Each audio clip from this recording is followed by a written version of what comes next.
नमस्कार मंडळी, कोकण आनंद या चॅनलवर तुमचे स्वागत आहे। तर आज आपण आलोय कुणकेश्वर मंदिराजवळ। तर आजच्या व्हिडिओमध्ये आपण पूर्ण मंदिर बघणार आहोत। तर तुम्हाला जर व्हिडिओ आवडली तर लाईक करा, शेअर करा आणि सबस्क्राईब करा। तर चला बघूया कुणकेश्वर मंदिर। श्री क्षेत्र कुणकेश्वर कोकणातील एक पवित्र तीर्थक्षेत्र।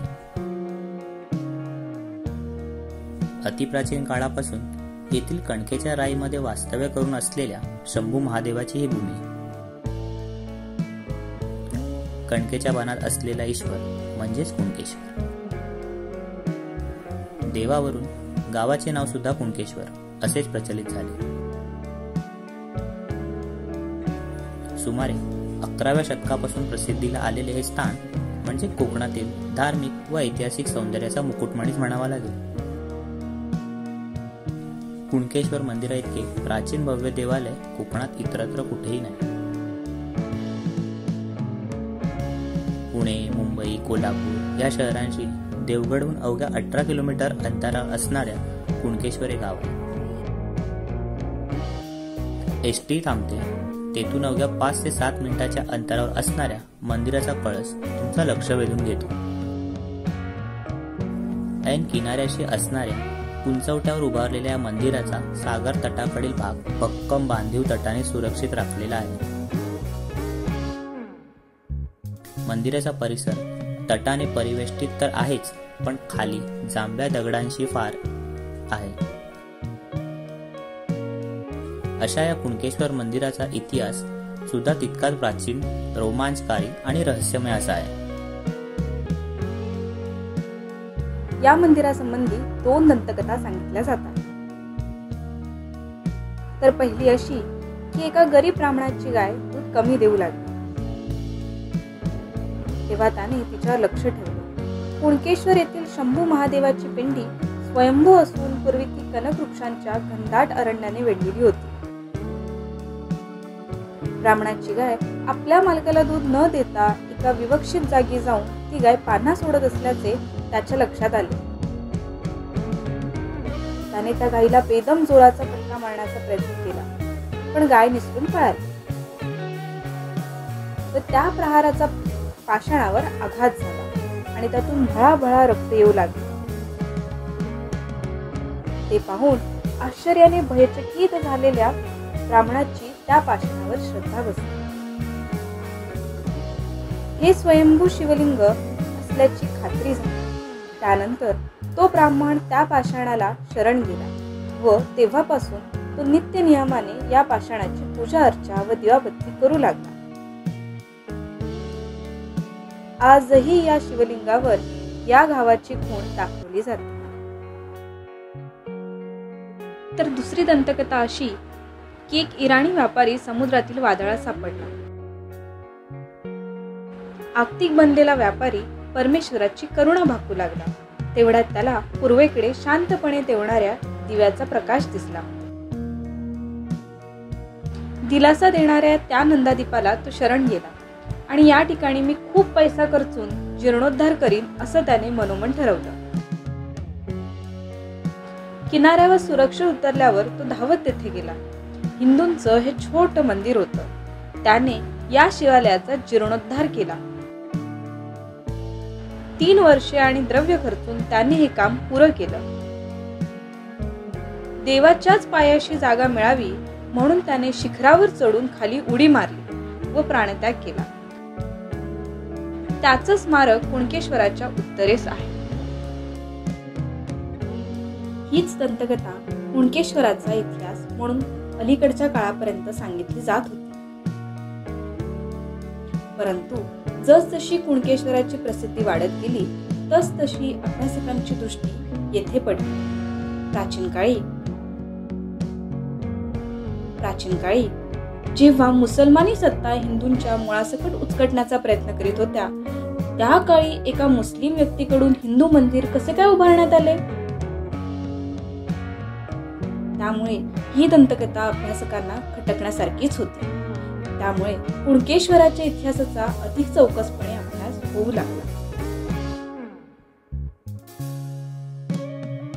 1960च्या सुमारास शिवशाहीर बाबासाहेब पुरंदरे यांनी कुणकेश्वर मंदिरास भेट दिली. त्यावेळी बाबासाहेबांनी मंदिर परिसराची चिकित्सक दृष्टीने पाहणी केली आणि थडगे म्हणून दाखवली जाणारी इमारत ही हिंदू मंदिराची असून आतील थडगे समजला जाणारा मातीचा ढिगारा बनावट असल्याचे साधार पुराव्यानिशी दाखवून दिले. अशा प्रकारे बाबासाहेब पुरंदरे यांनी कुणकेश्वर मंदिराच्या इतिहासातील सत्य परिस्थिती सर्वांसमोर आणली. त्यानंतर कोकणातील गाव रहाटी पुस्तकाचे लेखक शामदुरी तसेच साप्ताहिक अणुरेणूचे माजी संपादक रणजित हिरलेकर या अभ्यासकांनीही याविषयी संशोधन केले असून कुणकेश्वर हे मंदिर अरबी व्यापाऱ्याने बांधलेले नसून हे मंदिर कंदम, चालुक्य, राष्ट्रकूट, यादव यांसारख्या हिंदू साम्राज्य काळातील आहे आणि थडगे समजले जाणारी वास्तू ही एक बाटवलेले शिवमंदिर आहे असा निष्कर्ष सर्वांनी मांडला आहे. अरब व्यापाराची कथा ही वारंवार आक्रमण करणाऱ्या मुसलमानी सरदारांच्या डोळ्यात धूळ फेकण्यासाठीच केलेली एक व्यूहरचना होती. मंदिराच्या रक्षणासाठीच मुस्लिम व्यापाऱ्याने हे मंदिर बांधल्याचे कथानक मुद्दामच पसरवण्यात आले. पण तीच दंतकथा होऊन आपल्या पुढे उभी आहे. पनवेल जवळच्या कणकेश्वर मंदिराच्या बांधकामाविषयी देखील कुणकेश्वर मंदिरासारखीच अरबी व्यापाराची कथा सांगितली जाते. तसेच राजापूरच्या अंजनेश्वर मंदिराच्या बांधकामाविषयी देखील हीच कथा सांगितली जाते. अनेक ठिकाणी मंदिराच्या रक्षणासाठी अशी थडगी उभारली गेली आहे. रामेश्वर मंदिराच्या सभामंडपालगत दीपमाळेच्या रांगेत असेच एक बनावट थडगे आहे. ही सर्व सुलतानी तडाख्यातून मंदिरे वाचवण्यासाठी केलेली एक व्यूहरचना होती.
जर तुम्हाला व्हिडिओ पूर्ण आवडली असेल तर नक्की लाईक करा आणि शेअर करा, सबस्क्राईब करा. भेटूया पुढच्या व्हिडिओमध्ये.